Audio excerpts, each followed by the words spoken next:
तो गोरखपुर के इस डीडी कॉन्क्लेव में आपका एक बार फिर स्वागत है। और इस वक्त हम कुछ नए पैनल के साथ हैं, नए मेहमानों के साथ हैं। और आज इस सेशन में हम जिस मुद्दे को फोकस करने वाले हैं वो बड़ा दिलचस्प है यहाँ के हिसाब से, और इसका निहितार्थ भी लोगों को समझना चाहिए। पूर्वांचल ने भरी उड़ान, क्या विकास बना पाएगी नई पहचान? हम जब पूर्वांचल में तो विकास की बात क्यों कर रहे हैं, क्यों पूर्वांचल को लेकर हमने इस विषय को चुना? उसके पहले इसके बारे में थोड़ा सा मैं आपको बता दूं। यहां पर पूर्वांचल के जानकार लोग हैं, वो सारी चीजें समझते हैं, लेकिन फिर भी जो देश भर के हमारे दर्शक जुड़ रहे हैं उनको मैं बता दूं कि ये वो हिस्सा है जो हमेशा जहां से प्रधानमंत्री देश को दिए गए। और पूर्वांचल के बारे में कहा जाता है, यहां के लोगों के बारे में कहा जाता है बड़े मस्त मौला होते हैं। वो लोग इसी बात से सालों साल खुश रहे कि हम तो देश को प्रधानमंत्री देते हैं, और इस बात से खुश रहे। और उसके कारण यह हुआ कि यहां पर जो विकास की आकांक्षाएं थी वो लोगों की पूरी नहीं हुई, पूर्वांचल पिछड़ता गया। उत्तर प्रदेश के कुछ साल पहले तक उत्तर प्रदेश के जो 10 सबसे पिछड़े जिले थे उनमें से 9 जिले इस पूर्वांचल के थे। जी हां, इसके अलावा कुछ और आंकड़ा दूं आपको। 2013 का जो सालाना आय है, अगर हिंदुस्तान में सालाना आय 38,000 थी औसतन प्रति व्यक्ति, तो उत्तर प्रदेश में 18,000 से कुछ ज्यादा थी। लेकिन उत्तर प्रदेश में अगर मैं बात करूं पूर्वांचल की, तो यहां पर उत्तर प्रदेश की औसत से भी कम 13,000 थी। तो यहां पर इंडस्ट्री नहीं थी, यहां पर इंफ्रास्ट्रक्चर नहीं था, सड़कें नहीं और बिजली नहीं। लेकिन क्या अब यह तस्वीर बदली है, इन सब पर बात करेंगे। और मैं बता दूं एक बार फिर से हमारे साथ डॉक्टर योगेश जुड़े हैं बीजेपी से, डॉक्टर सुरहिता करीम कांग्रेस से, दीपक मिश्रा जी प्रगतिशील समाजवादी पार्टी से, एस.के. अग्रवाल जी उद्योगपति हैं। तो डॉक्टर योगेश आपसे ही, ये जो आंकड़ा बताता है पूर्वांचल का, ये बिल्कुल संतुष्टि नहीं देता। लेकिन आप दावा कर रहे हैं कि पूर्वांचल बदल गया। मैंने जो आंकड़े बताए ये आंकड़े दिखाते हैं कि पूर्वांचल कुछ साल पहले तक कितना पिछड़ा हुआ था। आप कह रहे हैं पूर्वांचल बदल गया, कैसे बदल गया? इसका एक बहुत छोटा सा उदाहरण हम लोगों को देखना चाहिए। जब भी पूर्वी उत्तर प्रदेश में चुनाव होते थे तो यहाँ एक मुद्दा बहुत गर्म रहता था। 1989 के बाद से जब आप देखेंगे तो विभिन्न दलों की सरकारें आई और उस वक्त चीनी मिलें केवल बंद हुआ करती थी। ये बंद होती थी या 100 करोड़ की चीनी मिल 10 करोड़ 20 करोड़ रुपए में बिक जाया करती थी। लेकिन ये पहली बार ऐसा हो रहा है कि आपको मुंडेरा में चीनी मिल, बस्ती में और पिपराइच के अंदर आपको चीनी मिल लगा हुआ आपको दिखाई देगा। फर्टिलाइजर इस गोरखपुर ही नहीं पूरे पूर्वी उत्तर प्रदेश के लिए एक बहुत बड़ा आंदोलन का केंद्र बिंदु हुआ करता था। और फर्टिलाइजर हर राजनीतिक दलों के लिए एक राजनीतिक मुद्दा हुआ करता था। लेकिन इस पिछले 5 वर्षों में फर्टिलाइजर की चिमनियां भी धुआं देने लगी है। टेराकोटा एक बहुत बड़ा एक हमारे यहाँ कुटीर उद्योग के रूप में एक दुनिया के अंदर पहचान बनाने वाली एक जगह थी। लेकिन उसको यहाँ पर हमारे जो कारीगर थे वो बहुत बेहतर थे, लेकिन उनको दुनिया के अंदर पहचान नहीं उस तरीके से दिला पाया जाता था। और इस सरकार के अंदर 2017 के बाद की जो योगी जी की सरकार बनी, आज टेराकोटा की मूर्तियों को लेने के लिए देश ही नहीं दुनिया से लोग लाइन लगाकर खड़े हैं। और आप इस कन्क्लेव के खत्म होने के बाद मैं आपसे आग्रह करूंगा, गोरखपुर आए हैं तो टेराकोटिया की मूर्तियां जो है पूरी दुनिया के अंदर प्रसिद्ध है। आप वहां जाइएगा, आप उनसे पूछिएगा कि अब क्या आप जो अभी तक एक बाजार का इंतजार कर रहे थे, वो बाजार का इंतजार आपको खत्म हुआ कि नहीं खत्म हुआ? ठीक है। आज अभी बर्जर पेंट हो, गवर्नमेंट पार्क्स हो, ये तमाम सारे जो उद्योग व्यापार हैं, अग्रवाल साहब और बेहतर ढंग से बताएंगे, तमाम सारे उद्योग व्यापार गोरखपुर के अंदर पूर्वी उत्तर प्रदेश के अंदर निवेश करना चाहते हैं। निवेश क्यों नहीं करना चाहते थे? क्योंकि इसके पहले की जो सरकारें थी वो भ्रष्टाचार में लिप्त थी, अपराधियों को संरक्षण देती थी। ठीक है, यानी आप ये कह रहे हैं कि दरअसल यहां पर उद्योग धंधे जो हैं, जो बंद हुए थे, बंद हो रहे थे, उनको एक बार फिर से खोला और ये विकास का एक बड़ा। हालांकि आप जब कह रहे थे तो मैं डॉक्टर करीम को देख रहा था, वो ऐसे ऐसे सर हिला रही थी। तो जाहिर सी बात है, चुनावी माहौल और चुनावी माहौल नहीं भी हो तब भी बीजेपी की बात से कांग्रेस कैसे सहमत हो सकती है? प्रियंका जी तो पहले ही कह चुकी है कि बीजेपी छोड़ के सबके लिए दरवाजे खुले हैं। तो डॉक्टर करीम, आप सर हिला रही थी, आप सहमत नहीं इससे नजर आ रही थी? मैं इसलिए सहमत नहीं हूँ ब्रिजेश जी से कि इन्होंने फर्टिलाइजर की बात की कि धुआं उठने लगा है। तो जब मोदी जी ने इसका उद्घाटन किया था, फर्टिलाइजर में बात हुई थी कि 24 फरवरी के हिंदुस्तान अखबार में इसकी सूचना दी गई थी कि 15 मार्च से उत्पादन शुरू हो जाएगा। और अभी तक वहां पे नियुक्तियां नहीं हुई हैं। जो HR डिपार्टमेंट है उसने नियुक्तियां रोक रखी हैं। और जो ये फर्टिलाइजर कारखाना क्यों बंद हुआ था, क्योंकि ये कोल बेस्ड प्रोजेक्ट था और इसको गैस बेस्ड प्रोजेक्ट में कन्वर्ट करना था। ये यूपीए की जब सरकार थी तभी ये निर्णय ले लिया गया था कि इसको गैस बेस्ड प्लांट बनाया जाएगा और गैस की जो पाइपलाइन है उसको वहां से जगदीशपुर तक ले आया गया था यूपीए 2 के दौरान। और उसके बाद योगी जी लगातार कहते रहे अभी कारखाना उद्घाटन होगा, एक पत्थर रख दिया, उसके बाद हुआ कि अब कारखाना चलेगा, लेकिन आज तक अभी तक कारखाने में कोई उसकी यूरिया का उत्पादन तो दूर, अभी नियुक्तियां भी अधूरी पड़ी हुई हैं। आप जो नियुक्ति का मुद्दा उठा रही हैं, वो जो जितनी मेरी समझ है, जाहिर सी बात है अभी आचार संहिता लगी हुई है, तो अभी नियुक्तियां शायद नहीं हो सकती या कोई और तो प्रधानमंत्री को बुला के वहां पे इतना बड़ा इवेंट कराने का क्या मतलब था? मतलब ये तो चुनावी मतलब ही था ना, इसमें चुनावी वो फायदा उठाना चाह रहे थे, इसीलिए उसको किया। क्योंकि अगर कोई चीज आपकी रेडी नहीं है, आपका ये होटल अगर तैयार नहीं है और हम यहाँ पे प्रधानमंत्री को बुला के फीता कटवा दें और 1 महीने बाद चुनाव घोषित कर दें, तो ये चुनावी फायदा लेने के लिए किया जाता है, चाहे एम्स हो और चाहे ये हो, दोनों चीजों में यही है। रिस्पॉन्ड करेंगे इस पर, क्योंकि अगर 15 मैम मार्च, क्षमा कीजिएगा, आप इस शहर की बहुत ही जानी मानी डॉक्टर हैं और आप एक जिम्मेदार नागरिक हैं। थोड़ा रात के वक्त जो है बरगदवा की तरफ या फर्टिलाइजर की तरफ आप टहल के आ जाइए। धुआं उठना शुरू हो चुका है, काम उसमें पूरा शुरू हो चुका है। और जहां तक नियुक्तियों का सवाल है, जहां तक नियुक्तियों का सवाल है, कितने बोरे आए, कितने सुई आए, अब कांग्रेस के हिस्से में यही है कि अब बोरा देख ले, सुई देख ले, उनको ये नहीं दिख रहा है कि उतना बड़ा फर्टिलाइजर कारखाना शुरू हो चुका है।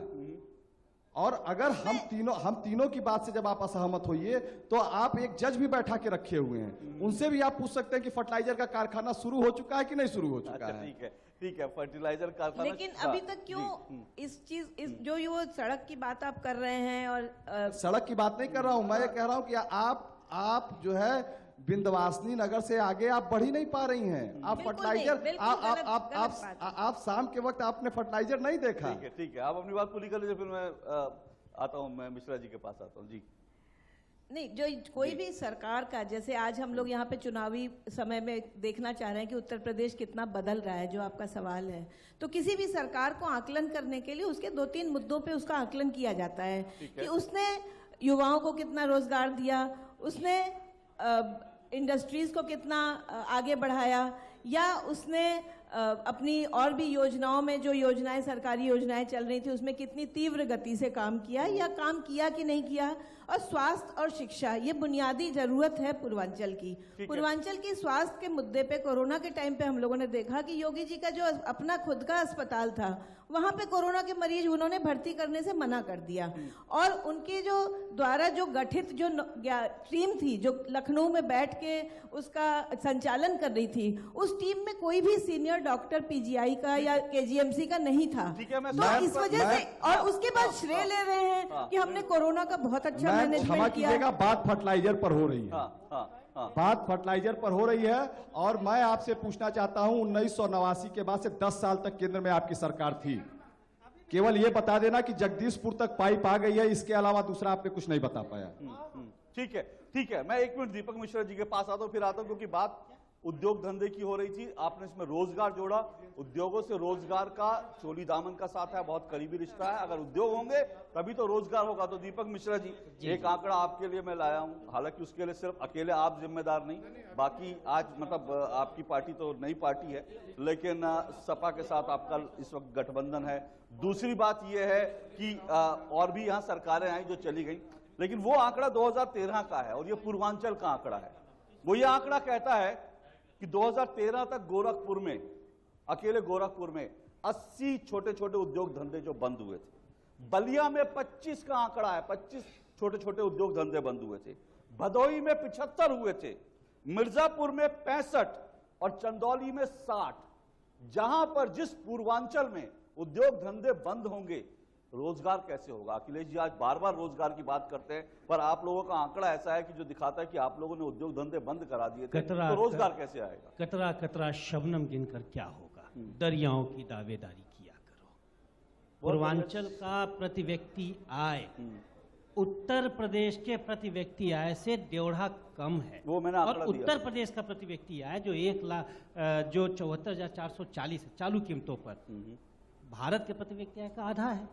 कैसी मसाल लेके चले तीरगी में, ये जो रोशनी थी वो भी सलामत नहीं रही। अभी हमारे मित्र हमारे साथ संसदीय अध्ययन सर मेरा तो जवाब दे दो, उसके बाद आप। अब यही बता रहा हूँ, राजनीतिक उन्होंने हमले कहा करिए। कि उन्होंने कहा कि पूरा पानी पानी हो गया। उत्तर प्रदेश नहीं, पूर्वांचल, राम प्रसाद बिस्मिल की धरती पूर्वांचल, यहाँ से इन्होंने शहादत दी थी। कबीर की धरती शहादत, कबीर की धरती जिन्होंने सच का अलम जगाया था। मंत्री जी के शब्दों में पानी पानी हो गया। हम लोग जहां बैठे हैं, अभी पिछले ही बरसात ये पूरा तालाब हुआ करता था, नाव से लोग अपने घरों से बाजार आते थे। तो पूरा उत्तर प्रदेश ही नहीं, पूरा पूर्वांचल आज इनकी नेतृत्व के तौर तरीकों से शर्मसार है। विकास के नाम पे इन्होंने समावेशी विकास नहीं किया। सर मेरे सवाल पे तो आइए मिश्रा जी। वही तो सवाल है। सवाल तो ये है कि आप लोगों के, आप आज रोजगार, अभी डॉक्टर करीम ने भी कहा और अखिलेश जी बार बार कहते हैं रोजगार एक बड़ा मुद्दा है, जिसपे मैं आपको ये बता रहा हूं पूर्वांचल में रोजगार नहीं था, क्योंकि मेरे यहाँ आंकड़े कह रहे हैं कि यहाँ पे उद्योग धंधे बंद हो रहे थे, आपकी सरकारें थी, तो फिर रोजगार कैसे पैदा होगा?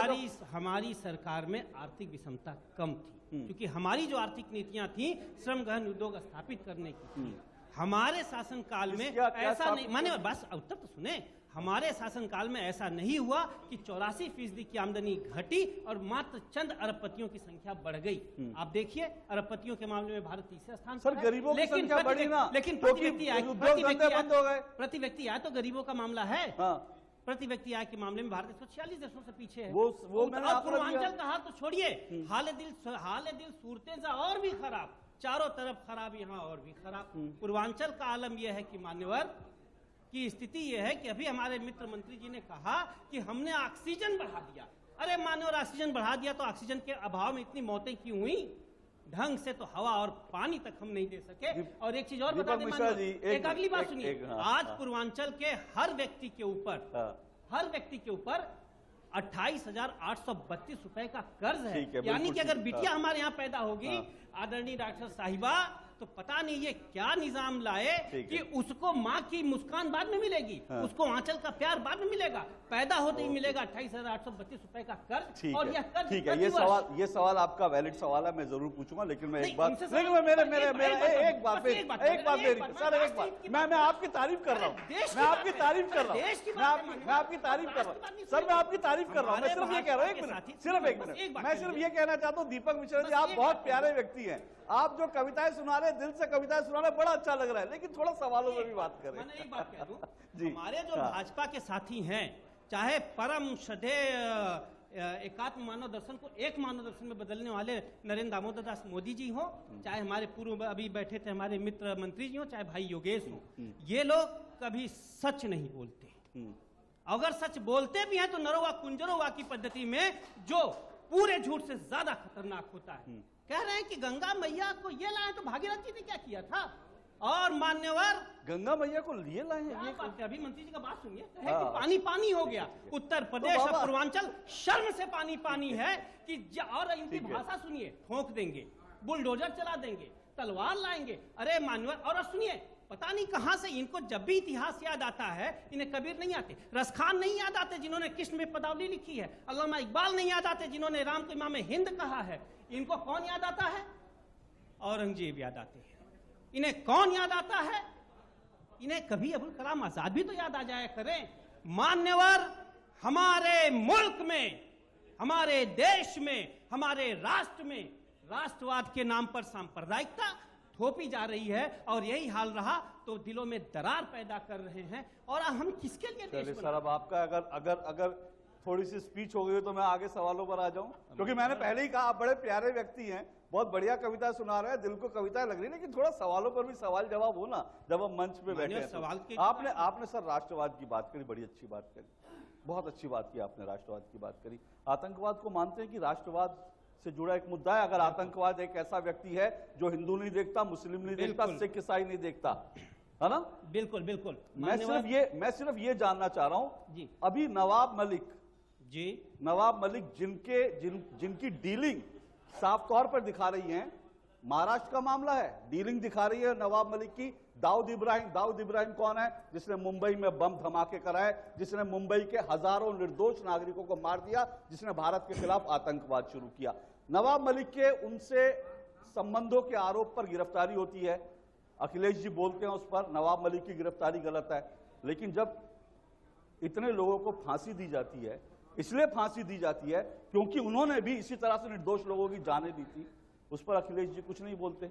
सवाल है कि आपका राष्ट्रवाद कहां चला जाता है? मान्यवर, बड़ी गरिमामयी मंच से आपकी ये मांग करता हूं, नरेंद्र दामोदर दास मोदी और गृह मंत्री जी चुनाव के दौरान ही दाऊद को पकड़कर भारत लाएं। वो तो कहते थे कि जिस दिन हमारी सरकार बनेगी दूसरे दिन दाऊद भारत के जेलों में होगा। कहां है मान्यवर? मैंने मुकदमा किया है, हाफिज सईद पे मेरा मुकदमा चल रहा है, तो आपको बता दें आप कल को जो बाइडन पे मुकदमा करते तो जो बाइडन को थोड़ी को यहाँ पे पकड़ के लाएगा। जो बाइडन अब आप सर बहक गए। सुनिए मान्यवर, सर मिश्रा जी आप बहक गए, आप कह रहे दाऊद इब्राहिम को पकड़, दाऊद इब्राहिम को पाकिस्तान देगा तब पकड़ के लाएंगे ना, तो फिर पाकिस्तान देगा तब पकड़ के लाएंगे ना। जब अखिलेश जी ने जिन्ना जी को याद किया तो इमरान खान को याद करते और कहते हैं इमरान खान दाऊद इब्राहिम को दे दो। अब मैं डिबेट को आगे बढ़ाता हूँ, सॉरी। प्रधानमंत्री मुद्दा विकास का है। एक सवाल आपसे पूछ लीजिए दीपक भैया से, विश्वविद्यालय में हमारे सीनियर रहे हैं जी, कि क्या इनकी सरकारों में चीनी मिलें बंद नहीं हुई पूर्वांचल में? क्या इनकी सरकारों ने कोई उद्योग धंधा व्यापार पूर्वी उत्तर प्रदेश में लगाया? क्या आप सवाल केवल इनसे खड़ा कीजिए, शेरो शायरी बहस देश दुनिया से बात नहीं होगी। अगर सवाल खड़ा हो रहा है, अगर मैंने डिबेट दीपक जी से इसी मुद्दे पे शुरू की थी, लेकिन दीपक जी कविताओं पर आ गए, कहानियों पर आ गए, शेर और शायरी पर आ गए, राष्ट्रवाद पे आ गए, लेकिन इन्होंने ये नहीं बताया कि इनकी सरकार का जो आंकड़ा है, जिसमें अब तो इनकी सरकार कह सकता हूं क्योंकि इन्हीं की सरकार थी, लेकिन मैं अभी जरा एक मिनट एक और मेहमान सरकार में आ जाएंगे, जवाब दे देंगे। अभी तो इनसे पूछिए, मतलब सरकार में आके जवाब देंगे। आप अपने पुराने काम को बताइए कि क्या है आपने कोई चीनी मिल पूर्वी उत्तर प्रदेश में लगाया बंद? चलिए ठीक है। मैं हमारे साथ एक और मेहमान जो है, मैं अग्रवाल जी के पास आता हूँ, SK अग्रवाल जी, यहाँ के सम्मानित जो है उद्योग जगत से। अग्रवाल जी, क्या आपको लगता है कि पूर्वांचल में चीजें बदली हैं या फिर जो बातें हो हवाई? नहीं, निश्चित रूप से पूर्वांचल में बहुत बदलाव आया है। क्या बदलाव है? हम बता रहे हैं आपको पूरी उसे 1983 में चैम्बर ऑफ इंडस्ट्रीज की स्थापना हुई थी। उस समय यहाँ बहुत छोटे छोटे उद्योग थे, यहाँ फर्टिलाइजर फैक्ट्री थी।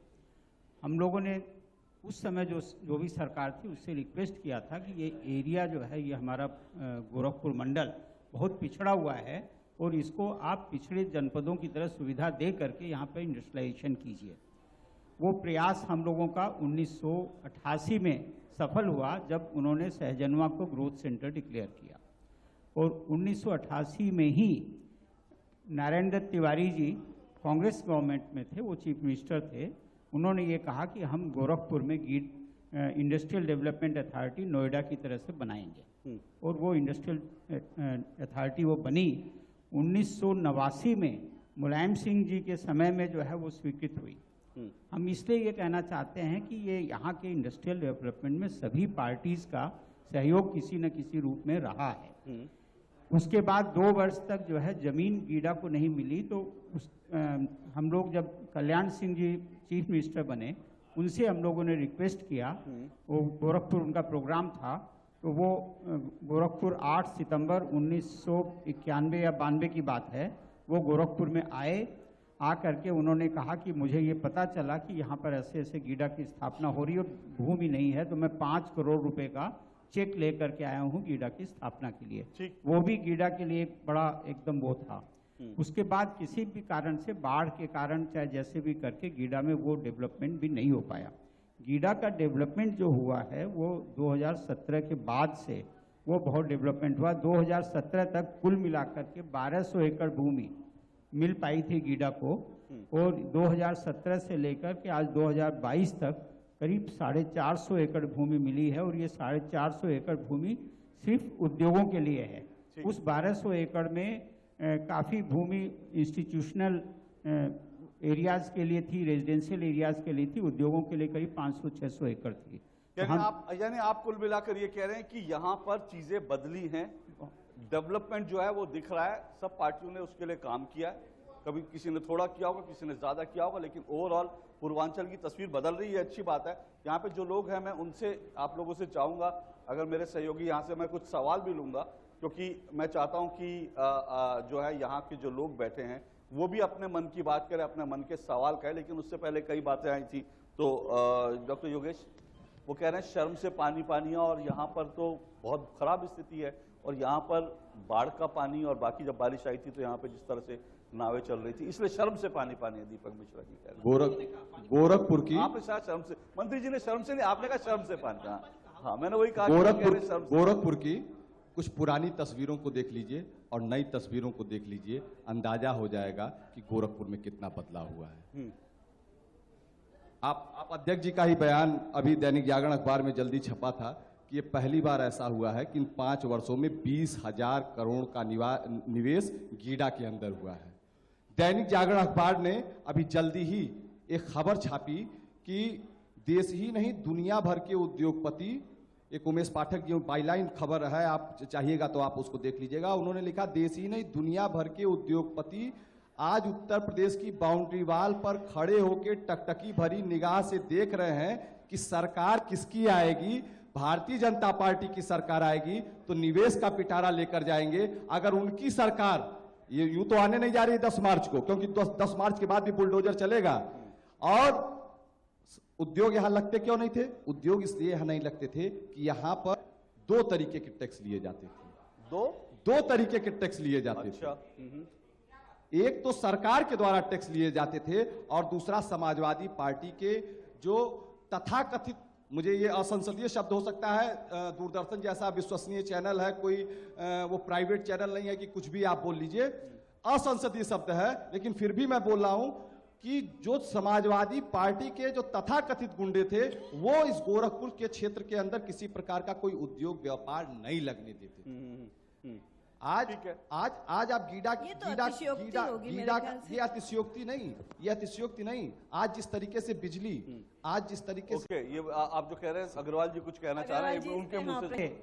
ऐसा है कि ये बात बिल्कुल ठीक है कि इस सरकार के आने के बाद जो जिस तरह की धन उगाही कुछ लोग आ करके कर लेते थे, धमकी दे देते थे जमीनों पे, कभी तरह से गीडा के अंदर भी की बात रही हो या चाहे अधिकारियों की बात रही हो, वहां पे जमीनों के खरीद फरोख्त का धंधा हो गया था गीडा के अंदर। इस तरह के अधिकारी आए और वो खुलेआम खरीद फरोख्त का धंधा करते थे, तो गीडा का डेवलपमेंट नहीं हो पाया। तो ये डेवलपमेंट तो निश्चित रूप से हुआ है। और एक सबसे बड़ी चीज जो आई है पूरे उत्तर प्रदेश में, ODOP, 1 डिस्ट्रिक्ट 1 प्रोडक्ट, वो ODOP में जो है 75 जिलों में जिनके जो प्रोडक्ट इंपॉर्टेंट थे, यहाँ का जैसे टेराकोटा को पहले लिया, उसके बाद हम लोगों ने कहा कि यहाँ पे बुनकर समुदाय भी बहुत है और काफी यहाँ के कारीगर बाहर काम करते हैं, तो रेडीमेड गारमेंट को भी ODOP में ले लीजिए। तो रेडीमेड गारमेंट भी ODOP में आया। उसके बाद हम लोगों ने योगी जी से रिक्वेस्ट किया कि रेडीमेड गारमेंट की एक प्रदर्शनी लगे और उसमें आप निश्चित रूप से आए, जिससे लोगों को उत्साह होगा। 75 स्टॉल लगे थे गोरखपुर के अंदर। कोई सोच भी नहीं सकता था कि गोरखपुर के अंदर 75 स्टॉल जो यहीं के मैन्युफैक्चरिंग के हैं आते थे। ठीक है सर, ये एक बात और एक बात जल्दी से डॉक्टर अध्यक्ष जी जो है, लंबे वक्त तक गीडा में की जमीनों पर उद्योगपतियों को जमीनें मिले, इसकी लड़ाई भी आप बहुत लंबे वक्त तक आपने लड़ा है। यानी उद्योग, यानी वहां वो गीडा बन गया और गीडा बन गया और तमाम सारे प्लाट पर जो है भैंस के खटाल खुल गए थे। आपने लड़ाई लड़ी है कि अगर जो बंद पड़े हुए हैं सरकारी जमीनों का दोहन नहीं होना चाहिए। ठीक है, मैं सवाल लेता हूं। कुछ हमारे यहाँ जो उपस्थित मेहमान हैं उनके कुछ सवाल। जी छोटे सवाल, और किनसे आपके सवाल हैं वो?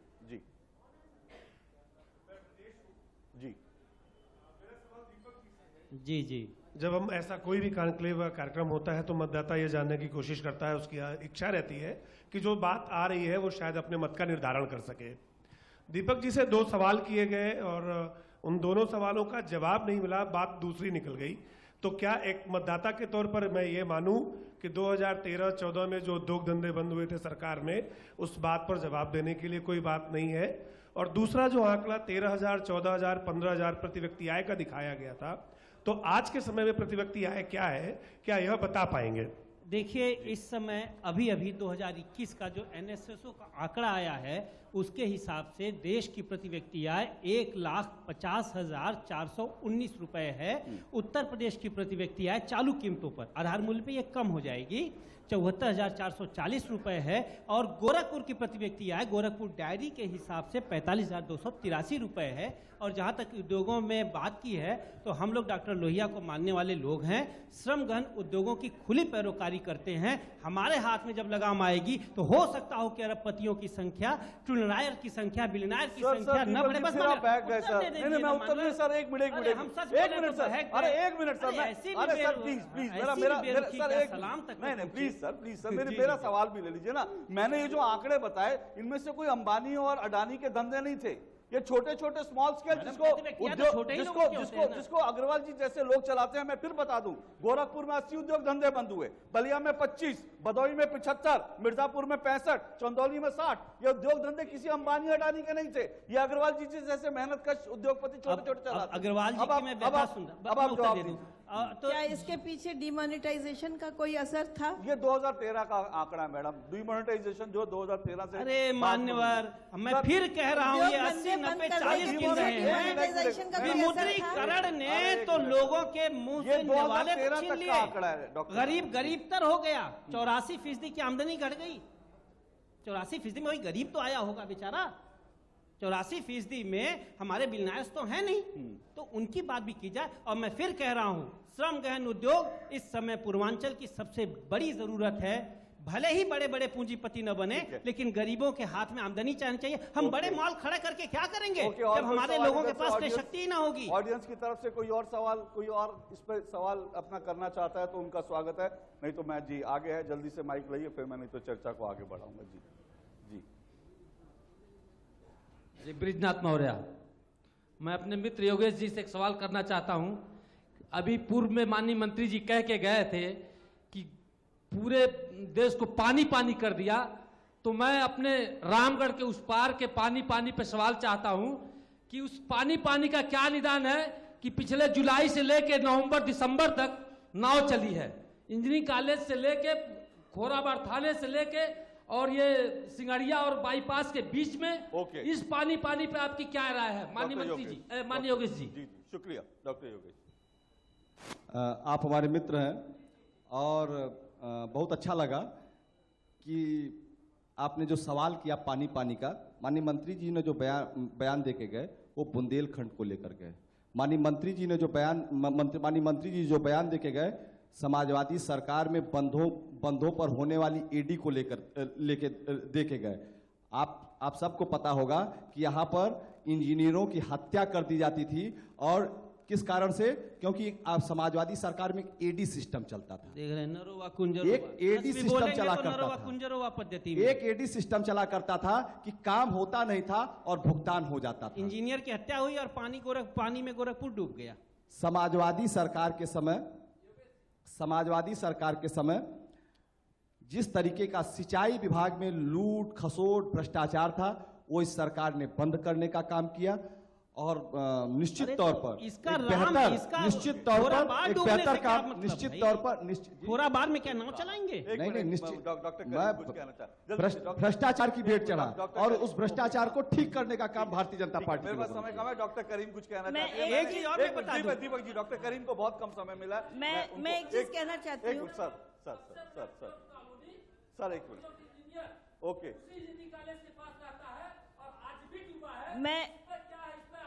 मैं ये बताना चाहती हूँ कि इसी गोरखपुर शहर की हम लोग अगर बात करें, यहीं से आपके 20 साल से योगी जी सांसद रहे हैं, और यहाँ पे बराबर यहाँ पे इनका मेयर के ऊपर मेयर का पद, विधायक का पद हमेशा भारतीय जनता पार्टी के कब्जे में रहा है, और लोगों ने बहुत प्रेम से इन लोगों को वोट दिया है। लेकिन बहुत अफसोस के साथ कहना पड़ता है कि अभी तक गोरखपुर में कोई सॉलिड वेस्ट मैनेजमेंट का प्रोग्राम लागू नहीं हुआ है। गोरखपुर की क्या मास्टर प्लान है, क्या ड्रेनेज व्यवस्था है, इस पे योगी जी का कभी ध्यान नहीं गया। यहाँ के जो जितने विधायक और सब पोस्ट होल्डर्स हैं, मंत्री हैं, किसी ने इस पे ध्यान नहीं दिया। और यहाँ की जनता हर साल जब पानी लगता है तब इतने बड़े बड़े पानी में खड़े होकर फोटो खिंचा के अखबार के माध्यम से उनका ध्यान आकृष्ट करती है, लेकिन उस पर कोई चर्चा आज तक नहीं हुआ। सिर्फ 30 सेकंड में यही गोरखपुर का विकास है। मैम ठीक से अखबार नहीं पढ़ती हैं। जो सबसे बड़ी समस्या है प्लास्टिक की समस्या है। प्लास्टिक के कचड़ों की समस्या है, जिसकी वजह से नाले चौक होते हैं और तमाम सारी दिक्कतें आती हैं। तो तमाम सारी दिक्कतें आती हैं। प्लास्टिक के कचड़ों से सीमेंट के अंदर मिलाकर सीमेंट की फैक्ट्री बनाने का काम अभी निवेश का काम आपसे पूछ लीजिए। मैं कोई ऐसी बात इस मंच से नहीं करूं। मैनेजमेंट कह रही है कि सॉलिड वेस्ट मैनेजमेंट, आप ये बताइए, पॉलिथीन एक बहुत बड़ी समस्या है और वो पॉलिथीन बहुत लंबे वक्त तक जो है आप खत्म नहीं इनसे किया जा पूछिए सकता कि ये है। चलिए, कूड़ा ठीक है, ठीक है, विस्तारण ओके, के लिए जो ओके। जमीन खरीदी मेरे गई पास थी इस उसमें क्या सेशन के घोटाला लिए- हुआ था? मेरे पास इस सेशन के लिए समय इतना ही है। ये तमाम मुद्दे जो हैं आज दिन भर उठेंगे, जनता के सवाल भी होंगे, अभी नहीं लेकिन आगे भी जनता के सवाल होंगे। अगले सेशन में आप अपना सवाल पूछ सकते हैं, लेकिन इस सेशन के लिए मेरे पास समय कम है। लेकिन मैं एक बात सिर्फ अंत में इतना कहना चाहता हूं कि यहां पूर्वांचल के लोग, और मैं चाहूंगा कि जो यहां पर आप पूर्वांचल के लोग हैं, एक जोरदार ताली बजाइएगा जरूर पूर्वांचल के लोगों के लिए। जैसा मैंने शुरू में कहा, विकास कम रहा यहां पर, विकास की गंगा यहां तक नहीं पहुंची, यहां सरकारें आई गई, लेकिन पूर्वांचल के बारे में कहा जाता है कि यहां के लोग इतने मस्त मौला होते हैं कि गरीबी में भी कभी आत्महत्याएं जैसे कमजोर कदम नहीं उठाते जो देश भर से आती हैं। यहां पर आत्महत्या करने वालों का आंकड़ा सबसे कम है और ये पूर्वांचल के लोगों की मस्त मौला इनकी जिजीविषा को दिखाते हैं। उनकी जिजीविषा को प्रणाम, जोरदार तालियां एक बार पूर्वांचल के लोगों के लिए। ये जिजीविषा बनी रहनी चाहिए, लेकिन विकास भी यहां पर पहुंचना चाहिए, सरकारों की जिम्मेदारी है। ये बहुत बहुत बिस्मिल्लाह। शुक्रिया इस सेशन के लिए और अगले सेशन में हम मिलते हैं कुछ और नए मेहमानों के साथ। बहुत बहुत शुक्रिया मेरे सभी मेहमानों का जी, थैंक यू।